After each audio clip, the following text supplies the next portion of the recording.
Hey everyone, it's Ophi from the AstroTwins and astrostyle.com with your February 2020 monthly love horoscope.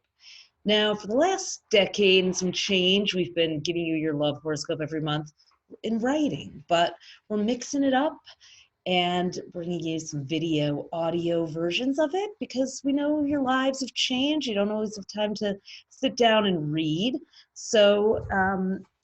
We have our regular monthly horoscopes at astrostyle.com with the full love and money and general report, but your special love horoscope is coming at you this way now. So what we're going to do is we're going to go through February and tell you the most important dates and trends in the stars and transits week by week so that you are ready for all the changes and anything the cosmos serve up. So the month begins with the love planets, Venus and Mars, both in what are called mutable signs, which are flexible, changeable, adaptable. Now that means you might be thinking, should I, shouldn't I? Am I, won't I, will I? Picking the little flower petals off, they love me not. Because from February 1st through 8th, that's the week, we've got Venus in Pisces, which is a water sign. Venus is the planet of romance and affection, and it is in Pisces, which is the sign of fantasy, until February 7th. It's been there since January, and we're kind of in a nice romantic, dreamy state for that first week before Valentine's Day. Maybe do your shopping this week for the gifts because you're going to feel extra indulgent. Now, Mars, which is the other love planet, which rules passion and it's Venus is more of the receptive planet, while Mars is the more action-oriented one. And Mars is in Sagittarius until February 16th, which is an adventurous, big, bold, fiery, independent sign. So Venus and Mars are at odds. In fact, at the very end of January, they formed what's called a square, which is a 90-degree angle of tension or clash. So and in these signs, they don't always play well together. Venus in Pisces wants to be indulged and pampered and swept up in fantasy, while Mars in Sag is making us all like feeling a little claustrophobic, like, hey, you're getting a little needy, a little clingy, get off of me. So, make sure for that first week of the month that you kind of balance out the together time and the solo time.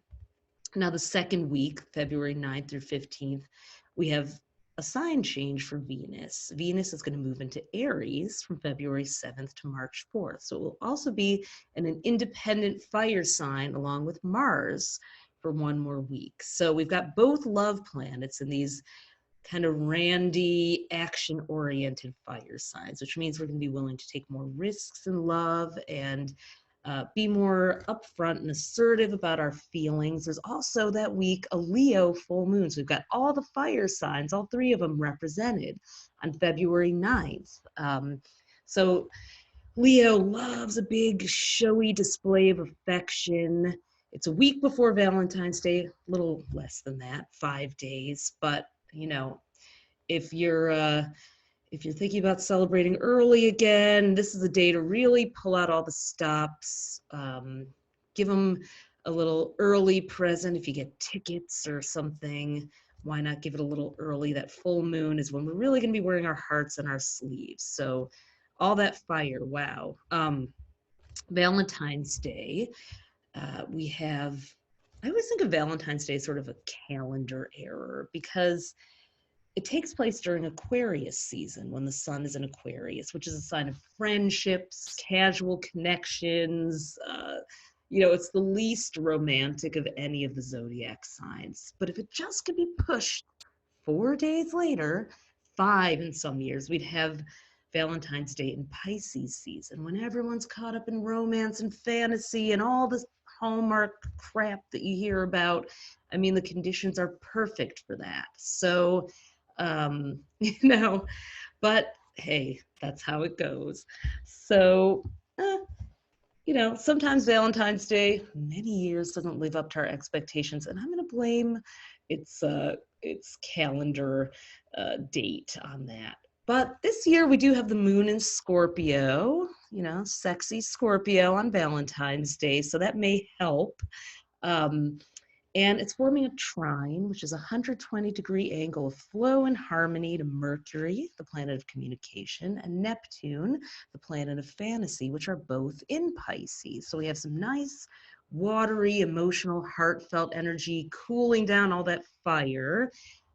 So there are plenty of chances for romance. And in your individual monthly horoscope on astrostyle.com, you can read all about what your sign specifically should be doing for Valentine's Day.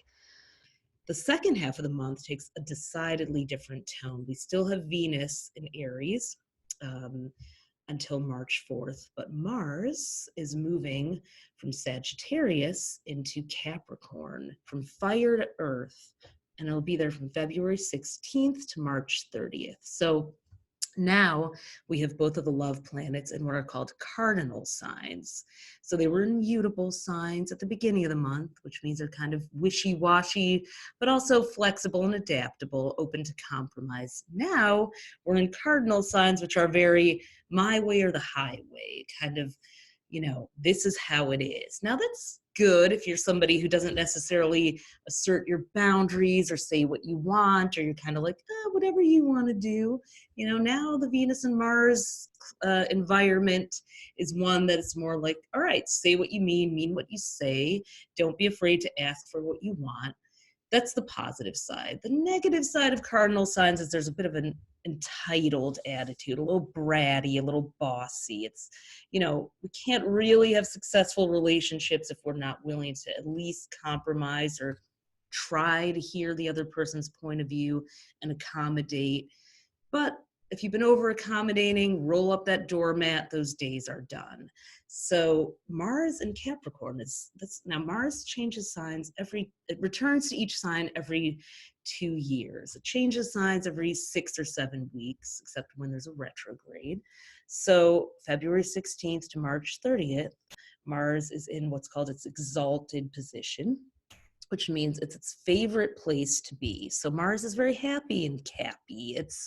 It can really kind of come out and be like, yes, I am here. I'm taking charge of matters. So you could find yourself with Venus in independent Aries and Mars in leadership-oriented Capricorn, really feeling like I'm ready to do this. I'm going to set some love goals, or I'm going to, be my best self in a relationship. If you're kind of getting out there and trying to date, or you're trying to start a new chapter of your relationship, you're going to have that you're going to be excited about starting a new chapter.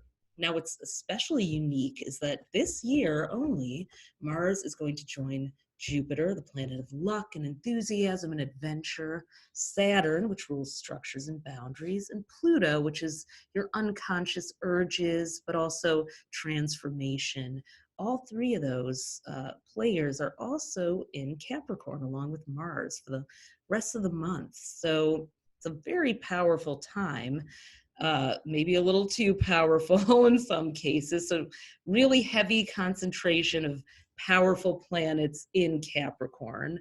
That could definitely, if there's ever a time to talk about expectations, the future, commitments, now is it. Luckily, Jupiter and Mars are going to be kind of open and adventurous, where Saturn and Pluto may bring up some old fears. So if you need to talk about your fears or any hesitations or concerns, or you have some trust issues you need to kind of go back over, you swept something under the rug, now's the time to do it. You want to do it in a way that's direct, honest, but not overly emotional. Just try to be very matter of fact. That's the Capricorn way. You don't have to be cold about it. You don't have to be in denial, but it's a good idea to really kind of make sure that you stick to the facts and that you don't bring a whole lot of accusations. Capricorn is a sign of responsibility. So, even if someone did something that hurt you, really do a little work first to see, where did you play into this drama? You do not want to be a victim with all that Capricorn there. You really want to walk away from any conversations with your dignity intact by saying, all right, here's how I'm willing to change. Here's what I'm asking of you. But no demands, no expectations. Watch that entitled behavior. Now, there's an exciting moment, February 21st, that's the third week of the month, when Mars will form a trine, another one of those flowing harmonious angles with Uranus, the planet of sudden changes, innovation, genius, sudden moves, radical change.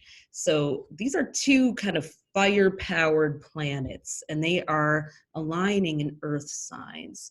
That can spell really sudden decisions, sudden moves, in or out of a commitment. Tempers can flare very quickly. This can be a day that there's a my way or the highway thing in the air, but it can also be a day for electrifying sex or sensuality too, or really just, you know what? I don't know if this is the right move or not, but I'm just doing it. There's going to be an urge to kind of just jump in and really just go for it, just not overthink things. So watch for that. But again, you could also be impulsive. So you don't want to do anything that you can't take back. So be careful what you commit to, but do be open to new and exciting moves. So the last week, February 23rd to 29th, Venus is behaving badly. We have some issues between those cardinal signs. Venus and Aries is going to get into two squares. In astrology, squares are a difficult angle. They are sort of a tug-of-war, head-butting, a 90-degree angle. I think of that sort of harsh right angle. That's what their alignment is going to be. So there's a negotiation that needs to happen between two factions that have their own agendas that don't neatly go together. So Venus and Aries, which is a sign of the self, so we have a little bit of that, what about me? What do I want? Me, squaring Jupiter in Capricorn. So that's, Jupiter in Capricorn is going to want to make us promise someone the moon. I just want to make you happy. I want to provide for you. Yes, I can do that. But, Venus and Aries is going to be like, well, you said you were going to do this, but you didn't. Or it's a moment to really try to not overpromise, because you are probably going to end up under-delivering. Venus and Jupiter are what are called the benefics. They're the helpful, positive planets. So we like when they play nice with each other, but today they're not. So this can be also a moment where we underestimate the risk of something. We miscalculate what it's going to take or what someone expects. Like I said, we overpromise. Egos can get really big. So if you get into an argument, which with those cardinal signs, you certainly could, it's going to be a lot of, well, I feel like this, or well, I didn't do that, and you, blah, blah, blah. So, or you might get swept up in a commitment and realize, oh my God, what have I done? So keep the egos in check, keep people's expectations in check, just dial it on down. Now, the last transit to be aware of is on February 28th, when Venus will form another square to Pluto. Things could get a little ugly if you're not careful. Pluto does not fight fair, and Venus in Aries doesn't either. So we've got two kind of selfish, power struggling planets. There could be some daddy or authority issues coming up. Someone may cross a boundary, or you may realize that you have some triggers or boundaries that you want to make sure that you vocalize to the other person. Be careful about projecting today. This is really a day Pluto loves to disown. Pluto is the shadow planet. So it's where we find something in someone else that we don't want to own in ourselves or look at in ourselves. So it's one of those moments where it's like,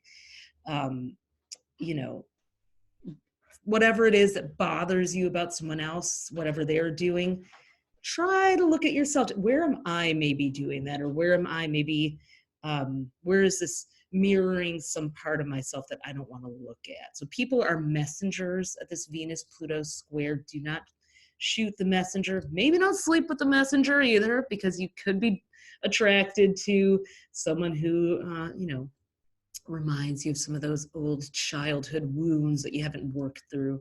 Sometimes they do get worked out in the bedroom. That is how we human beings are. Hey, it's no comment, no judgment. It's just what happens. But if you find yourself in the sheets with one of your issues in a sexy package, don't say we didn't warn you. So that is your February monthly love horoscope. Come on over to astrostyle.com to read all the details for your sign, and we have a special invitation for you for our new monthly membership program, The Portal. If you want to learn astrology with us all year long, come hang out with an amazing group of people, get that support, be in an incredible mastermind where you can learn how to turn your chart into a cosmic power tool you can use 365 days a year with unlimited kind of access to me and Tali. We do have to sleep, but we will be eating and breathing astrology in your chart all year long in the portal. So come on into our inner circle, astrostyle.com/portal. Find out all about it. We'd love to have you. And happy Valentine's Day and February.